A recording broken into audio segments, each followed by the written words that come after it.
Welcome to the Mike Litton Experience Podcast. Mike has over 31 years experience in real estate, finance, and investing. He's passionate about being a father, a teacher, a realtor, an investor, and a leader. Everyone has a story, and our passion is to help them tell it. And now, introducing the host of the Mike Litton Experience, Mike Litton.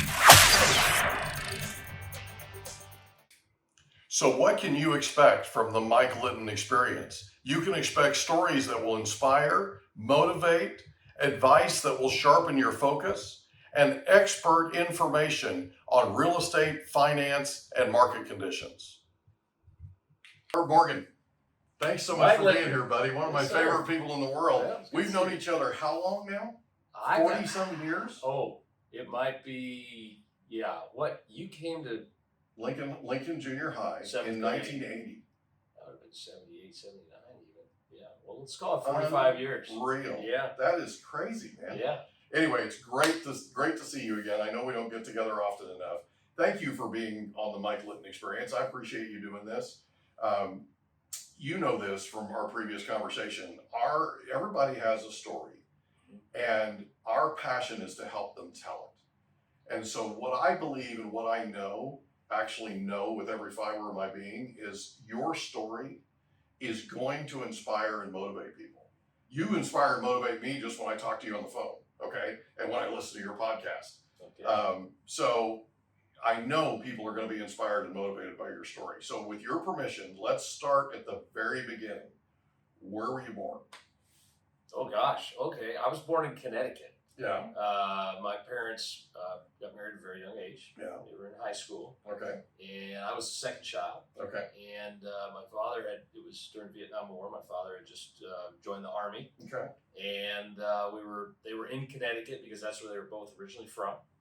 So that was where their support structure was. And we moved out to California in our '67 Chevy Biscayne, big blue thing with a 3 on the tree. Yeah. And I had my first birthday in the back of that car crossing the Arizona desert. Wow. Coming to San Diego. Wow. So you moved out here when you were 1? Yeah. My goodness. Yeah. First birthday was in the car on the way out here. So the only home you've ever known is out here. Only home I've ever known is here. As an adult, Yeah. we lived a couple other places for business. I had a job in Arizona for a while, but really, Southern California's been my home. That's cool. Yeah. So you move out here when you're 1. Yeah. Where did you all move to? Was it Oceanside? No, that was when we moved up. Okay. We were in Garden Grove. Oh my goodness. Okay. So briefly. Orange County up by where and Westminster. Okay. And my father worked for Western Airlines. Oh my goodness. Yeah, I remember Western Airlines. Yeah. He worked for Western Airlines, and I moved down to Oceanside and started there in 6th grade. Wow. And then I think you came in 7th. Oh, 8. Actually, it was halfway through our 8th grade year. That's when I met you. The first time was because we were just little kids on the school bus. Yeah. In 8th grade, yeah. And then my father, the reason we came down here is he started working for PSA, which was the other airline down in San Diego. Do you remember that? Yeah, I remember PSA. Yeah. Big smile on the front of the fuselage. Yeah, that's right. So we meet in 8th grade. Right. Lincoln Junior High. Yeah. Right? Yeah. In Oceanside. And then we go from there to El Camino High School. We go to high school together at El Camino High, graduate together in 84. That's right. Missed you at the reunion the other day. That's right. It would have been a lot more fun with you there, but I know you were having a good time out of town. Yeah. And we're looking forward to next year. We're gonna have a reunion next year. I'll be there. So we're all getting ready to map it out for it. So okay. Gonna be awesome to have you there. So we graduate in 84. You go to UC Santa Cruz. Yeah. So let me ask you this before we get to your college. Growing up, who was the most influential person in your younger years, in your childhood? Well, I had a big brother like any kid. Everybody looks up to their big brother. I don't think I had a really influential person until 1980. Okay.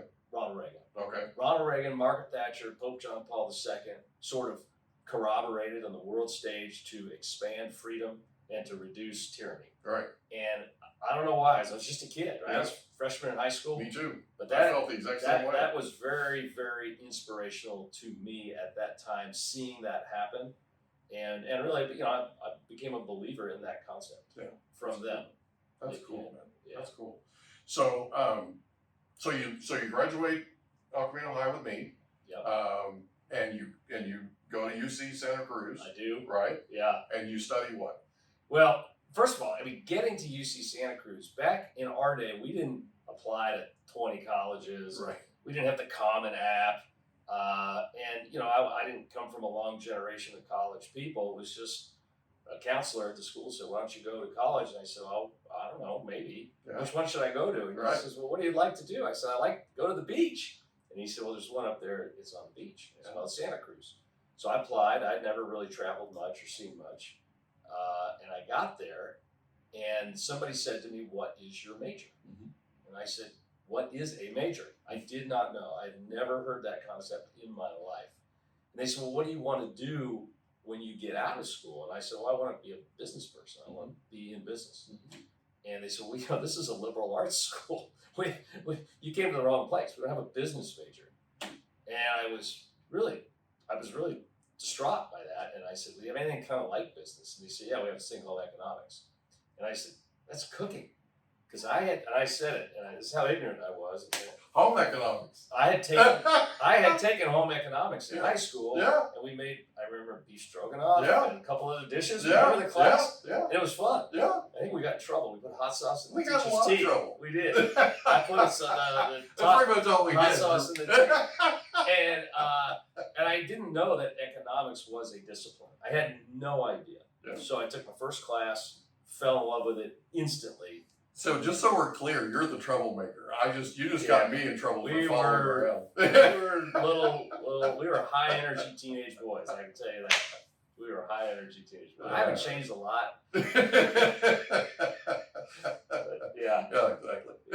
You're still a positive influence. Yeah, it was fun. We had a lot of fun, and we could get away with more back then without the photos, the social media, and I think people were just a little more tolerant of boyish behavior. Plausible deniability, Yeah. maybe. Yeah. I'm sorry to interrupt you. Go ahead. So you end up. So they say economics. You think home economics. Yeah.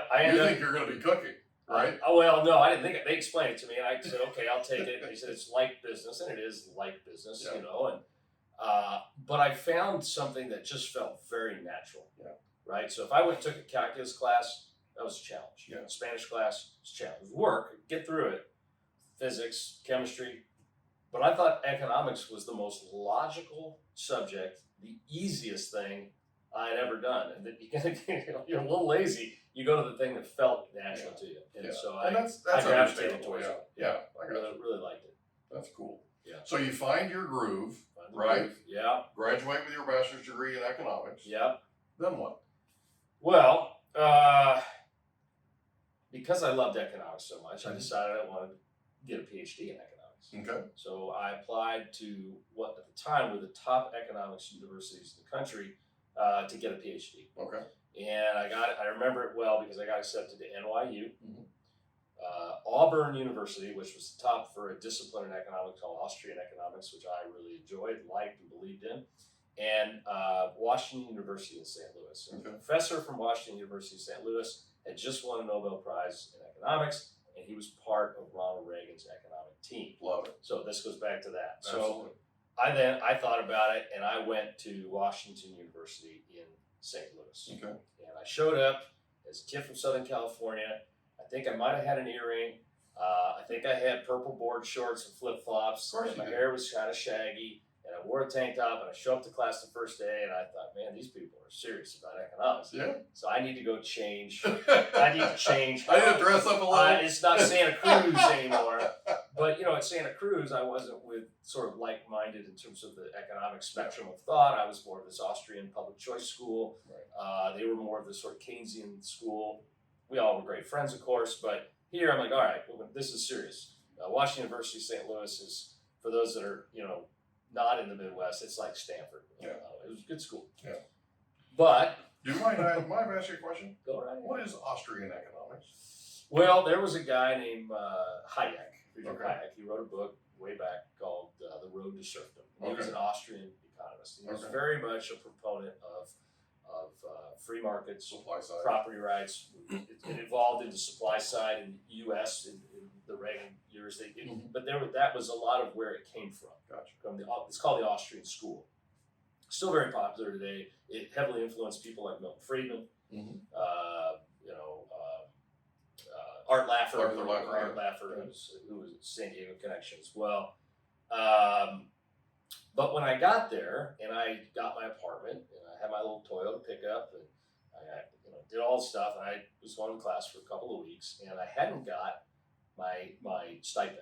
Okay. I had a full scholarship, and as a graduate student in economics in a doctoral program, in addition to scholarship, they usually give you a stipend, and that gives you enough money to live on while you're studying. And so I went in to see the advisor, and I said, I really need that. I don't have any money here.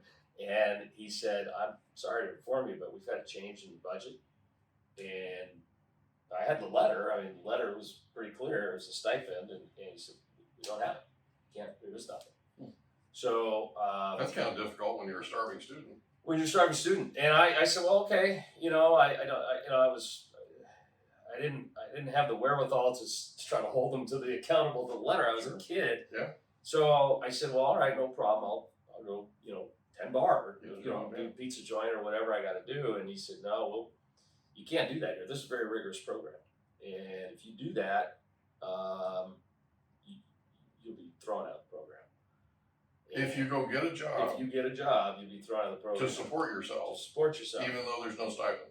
That's right. Wow. And so my choice was there was no choice. All right. I had to leave. Right. So I left the program. I put everything in the Toyota pickup and pointed it west and came back here. And 3 or 4 months later, got a job, working. Got my first job became a financial advisor at the Dean Witter, There you go. which is now part of the Morgan Stanley. There you go. Dean Witter. Yeah, Dean Witter. So that's how I got into this side of the business. Okay. Really, if I hadn't lost the stipend, I'd probably be a professor somewhere right now and wearing a tweed jacket with the little sleeves, corduroy sleeves on it. Is Oh, that what's I on do the have one front? over there. Just so we're clear, this is the first time I've Yeah. ever been in your First office. time you've been there? And I noticed that there was a coat rack in the corner with an emergency tie Yeah, and an emergency jacket. it goes Right. It goes with the camera Yeah. on the computer. Yeah, That's exactly, right. Yeah, That's pretty cool. Yeah. So, we hope you enjoyed another episode of the Mike Litton Experience. If you did, do us a favor, smash that subscribe button, tell your friends, family, and coworkers about our program, and wherever you get your podcasts, please leave us a rating. It helps us to connect with quality people just like you.